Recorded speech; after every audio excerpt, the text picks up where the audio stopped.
26শে March বাংলাদেশের মহান স্বাধীনতা দিবস। 1971 সালের এই দিনে রক্তঝরা সংগ্রামের মধ্য দিয়ে জন্ম নিয়েছিল লাল সবুজের পতাকার বাংলাদেশ। আজ গোটা জাতি গর্বে, শ্রদ্ধায় আর ভালোবাসায় স্মরণ করছে সেই সব বীর সন্তানদের, যাদের আত্মত্যাগে আমরা পেয়েছি এই স্বাধীন ভূখণ্ড।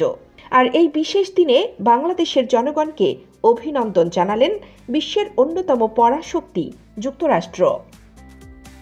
বাংলাদেশের জনগণকে অভিনন্দন জানিয়ে মার্কিন পররাষ্ট্রমন্ত্রী মার্কো রুবিও এক বিবৃতিতে বলেন, স্বাধীনতা দিবসের এই মহান দিনে যুক্তরাষ্ট্রের পক্ষ থেকে বাংলাদেশের জনগণকে আন্তরিক অভিনন্দন। এই উদযাপন এসেছে একটি ঐতিহাসিক সময়ে, যখন বাংলাদেশ তার গণতান্ত্রিক ভবিষ্যতের দিকে এগিয়ে যাচ্ছে। তিনি আরও বলেন, যুক্তরাষ্ট্র বাংলাদেশের সাথে দৃঢ়ভাবে কাজ করতে প্রতিশ্রুতিবদ্ধ, বিশেষ করে অর্থনৈতিক উন্নয়ন, আঞ্চলিক নিরাপত্তা এবং একটি উজ্জ্বল গণতান্ত্রিক ভবিষ্যৎ করার লক্ষ্যে।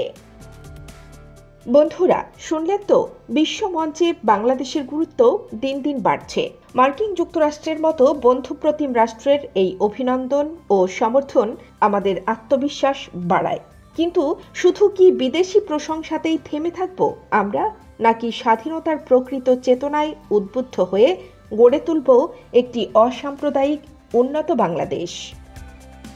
মুক্তিযুদ্ধের চেতনা হোক আমাদের পাথেয়। দেশ গড়ার কাজে সবাইকে একযোগে কাজ করার এটাই সময়। মার্কিন পররাষ্ট্রমন্ত্রীর শুভেচ্ছা হোক আমাদের জন্য নতুন প্রেরণা। এই ভিডিওটি শেয়ার করুন, লাইক করুন এবং আমাদের চ্যানেলটি সাবস্ক্রাইব করে স্বাধীনতার চেতনা ছড়িয়ে দিন। কানিজ ফাতেমা নিপা, খবর সংযোগ।